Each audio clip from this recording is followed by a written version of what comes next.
Mesdames et Messieurs les ministres, Monsieur l'envoyé spécial du Président de la République française,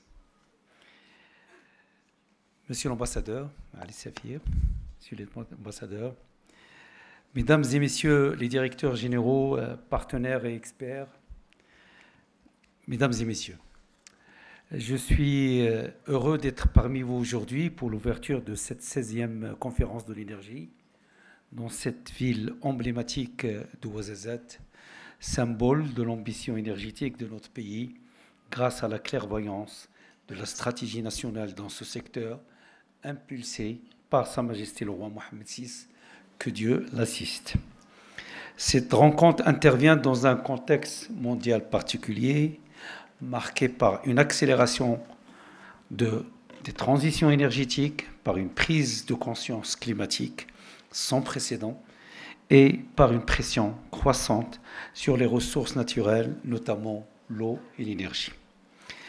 Aussi, le choix des thèmes de cette rencontre, énergie, pilier stratégique de la sécurité hydrique et du développement durable, illustre parfaitement la profondeur de la réflexion à mener, car si l'énergie est toujours un levier de croissance, elle est aujourd'hui au croisement de toutes les transitions écologiques, industrielles, sociales et territoriales.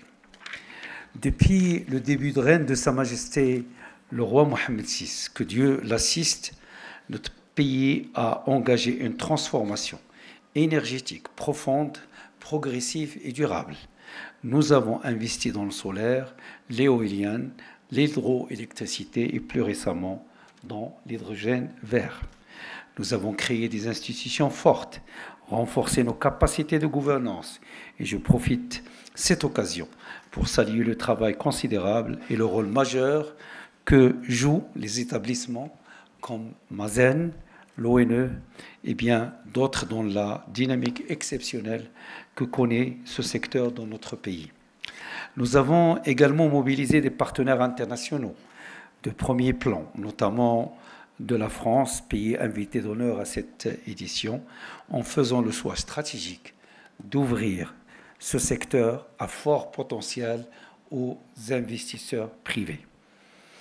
Les efforts déployés par les différents acteurs dans le Royaume permettront de dépasser dès la fin de l'année prochaine, en 2026, l'objectif de 52% des énergies renouvelables dans le mix électrique, objectif initialement prévu à 2030.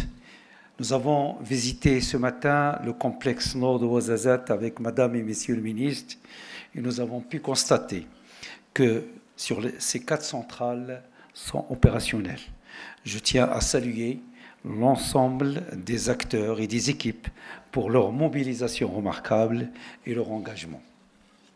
Aujourd'hui, nous souhaitons aller encore plus loin, plus d'intégration concrète des énergies renouvelables dans nos systèmes de production, de transport, d'habitat et d'agriculture, et une généralisation des solutions bas carbone dans nos villes, nos industries et nos territoires ruraux.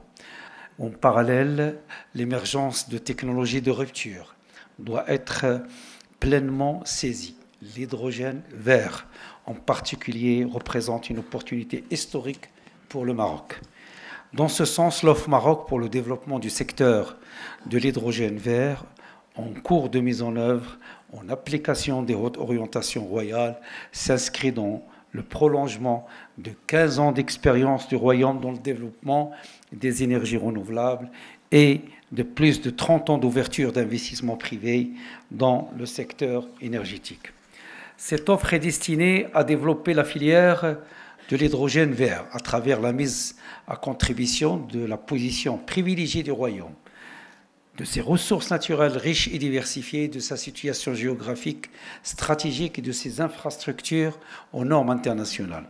Permettez-moi ici de rappeler les hautes directives royales contenues dans le discours du trône du 29 juillet 2023, dans lequel le souverain avait engagé le gouvernement à entreprendre la mise en œuvre rapide et qualitative de l'offre Maroc dans le domaine de l'hydrogène vert, de manière à valoriser les atouts dont dispose notre pays en la matière et à répondre au mieux aux projets portés par les investisseurs mondiaux dans cette filière prometteuse.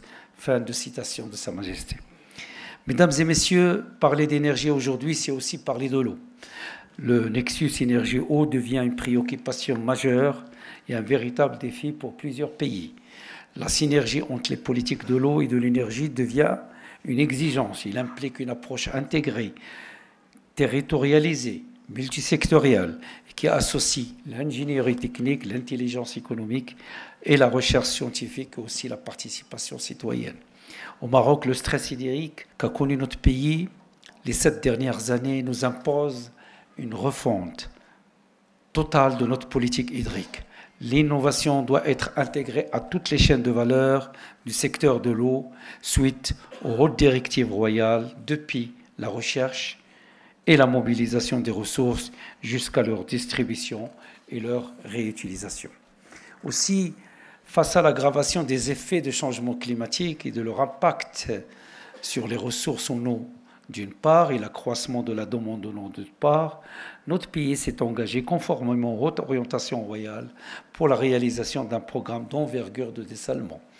L'objectif est de renforcer et de sécuriser l'alimentation en eau potable dans plusieurs régions et assurer aussi l'irrigation de plusieurs milliers d'hectares au niveau de périmètre.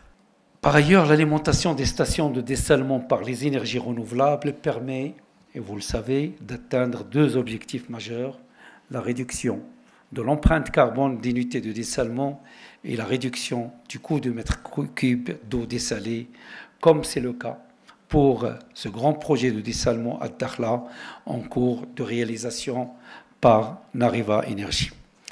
Mesdames et messieurs, notre transition énergétique nationale repose sur une vision anticipative qui fait des énergies renouvelables un pilier fondamental de notre développement, de notre souveraineté énergétique et de notre transition vers une économie bas carbone. Ces efforts ne sauraient porter leurs fruits sans un cadre d'une gouvernance rénovée, d'une ouverture renforcée à l'investissement privé, national et international, et une réglementation claire, stable et prévisible.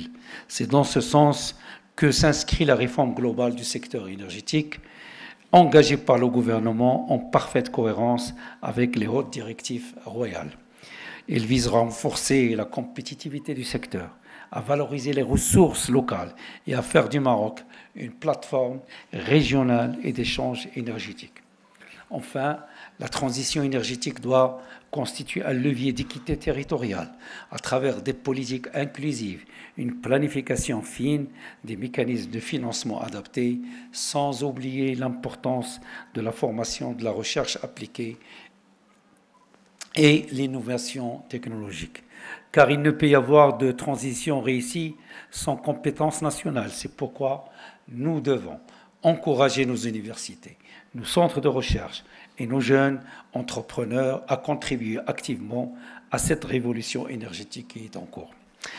Mesdames et messieurs, sous l'impulsion de Sa Majesté le roi Mohammed VI, que Dieu l'assiste, le Maroc poursuivra avec détermination sa trajectoire en faveur d'un développement sobre en carbone, juste et durable, en renforçant ses partenariats et en s'affirmant comme une force de proposition et de solution à l'échelle régionale et internationale.